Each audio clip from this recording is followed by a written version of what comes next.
and some of those fancier electronics for something a little low tech. It is what it is. That's how he began our conversation.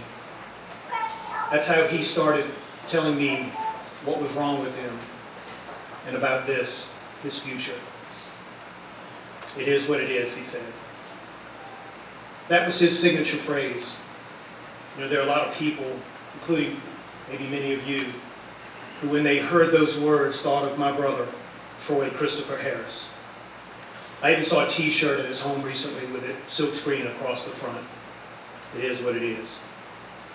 It can sound uncaring, cold, disrespectful, and even cavalier, but that's not how he meant it.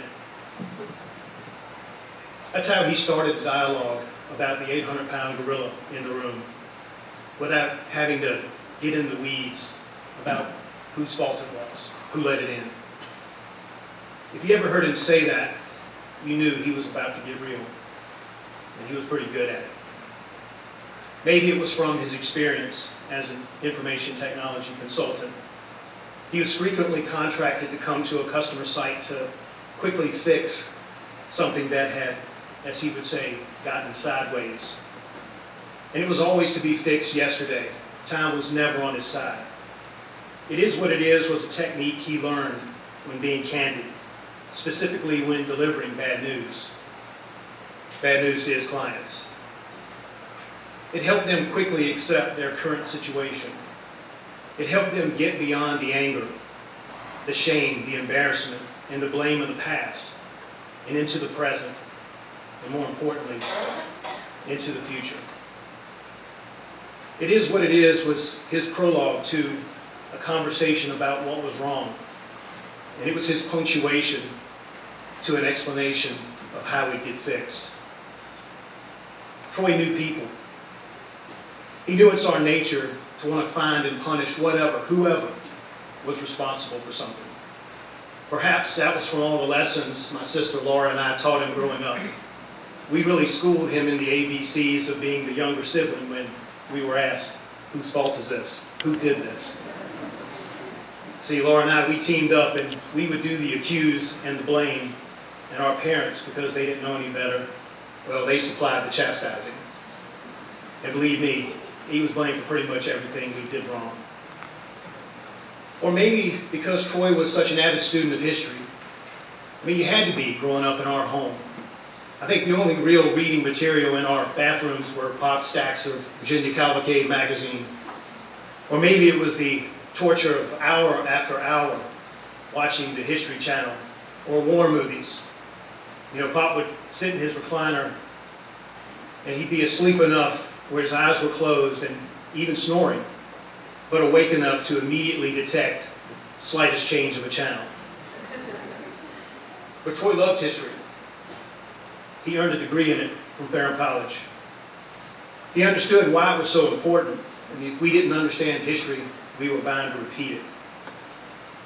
And he knew that history held valuable lessons that we could apply today to affect a better future. That was the value.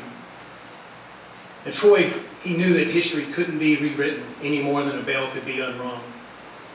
So he just didn't see any use in sitting around cursing Custer for Little Bighorn or blaming Captain Smith for sinking the Titanic, or even lamenting the faulty gasket that caused the Space Shuttle Challenger to explode. So Troy knew this conversation was another perfect opportunity for it is what it is. He knew my reaction and my emotions would run the gamut. He knew I'd want to know why.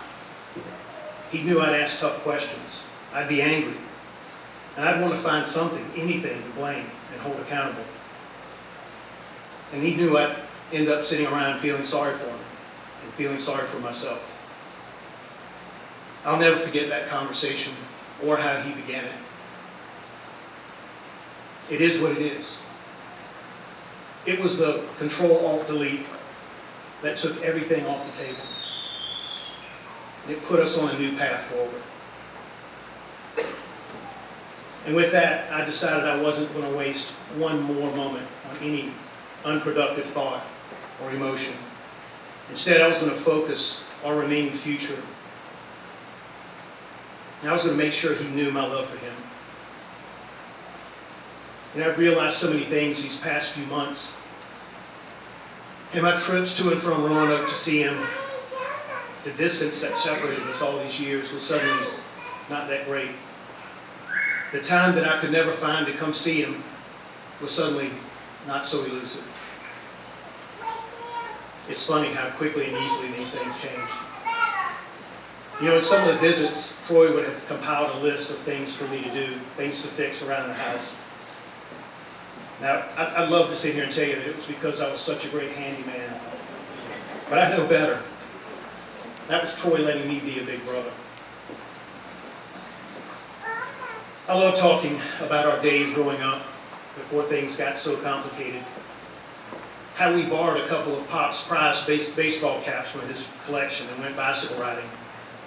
Me on the seat pedaling, and Troy on the handlebars, right into the creek.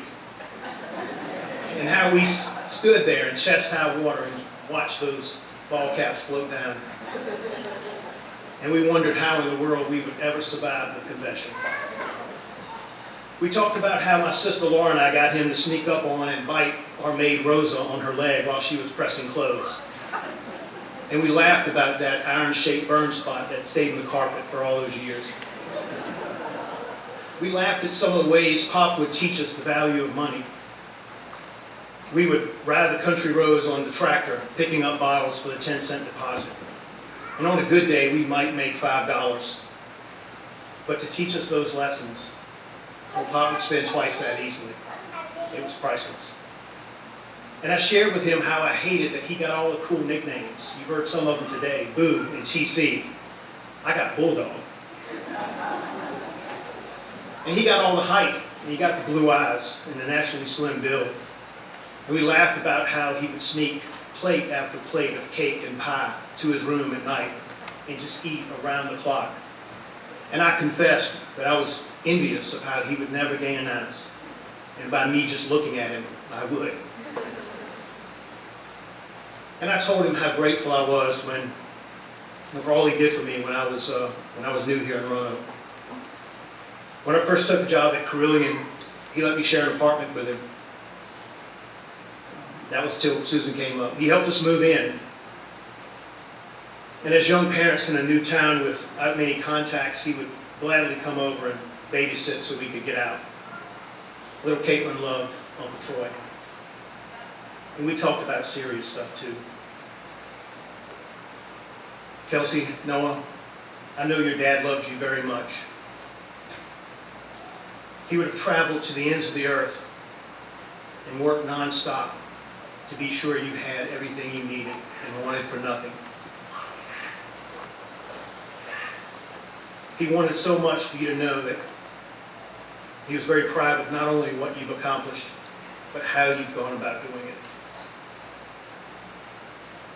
He was especially impressed with how each of you have overcome various obstacles and barriers to become the young adults you are today. But he knew there was so much more for you to accomplish. His desire was for you to follow your hearts and your dreams, to go get a good education and be the best at whatever you chose to do for a living. But he wanted you to remember that whatever that was, it's a living. It's not your life. A few weeks ago, I recorded your dad's voice. I learned on that day that even several months after my mom's passing, he would call her number just to hear her voice. He wanted that for you. He wanted you to have his voice. He wanted you to never wonder whether he loved you, whether he was proud of you, or what he wanted for you in life. I will leave that recording with you today, so you can hear it for yourself. Gloria, I know he loved you very much as well. And I want you to know that we, the family, could never thank you enough for overseeing his care. his every need these past few months. Through you, he was able to live his final days with dignity, surrounded by those he loved and the comfort of his own home. And that meant the world to him, and that means the world to us. We love you.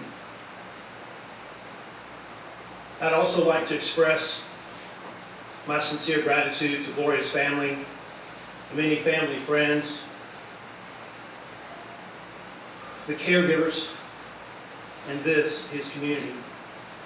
I can honestly say I've never seen such an outpouring of love and support. It has sustained the family. And I honestly believe that because of it, we had Troy longer than we would have otherwise. There are no words. Thank you. So I'll end it as I began, but with a twist. It is what it is, but it doesn't have to be. How we got here today is not anywhere as important. It's how we go from here. Troy wanted his life to have meaning. He wanted us to learn from him. And if he were here, I'm sure he'd stand right here and he would advise each and every one of us to spend not 1 second more than what's required at work, but instead spend those moments with those you love. And he'd ask us to be crystal clear in those moments. So remember and cherish each and every one. For in the end, time is all anyone has. I will miss Troy. I already miss Troy. I love you, Troy. Tell Mom I love her too.